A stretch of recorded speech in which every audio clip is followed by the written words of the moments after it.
If you are wanting to do a materials test in xTool's XCS software, you will want to start with creating a little square. And I usually do a 0.25 by 0.25 inch square. Oh, I didn't do that. 0.25, little inch square. And then you will need to go over to the right hand side over there and make sure that that is set to cut. So select the square, change it to cut, and go over to the left hand side to the applications, select material test array. Here's where you will change your parameters for your power and your speed.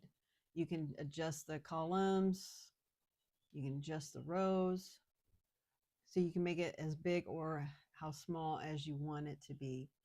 I changed the spacing on the squares to be one below whatever the default was.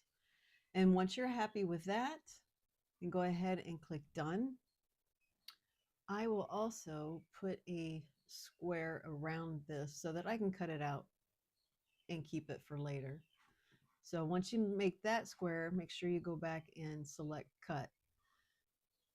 Since you might not know what that cut setting is at this point in time, you can go ahead and change the output to not cut and come back later once you know what that value is going to be. But that way you at least have your square material to save for a later time.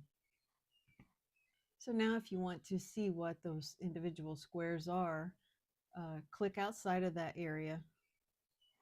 And now you can see over here on the right hand side what each of those squares is going to cut at. So if we click on one of these now, you'll see it highlighted over here, and you'll see that it should be speed of 10, power of 88, and there it is. So that should help you with your materials test. Good luck.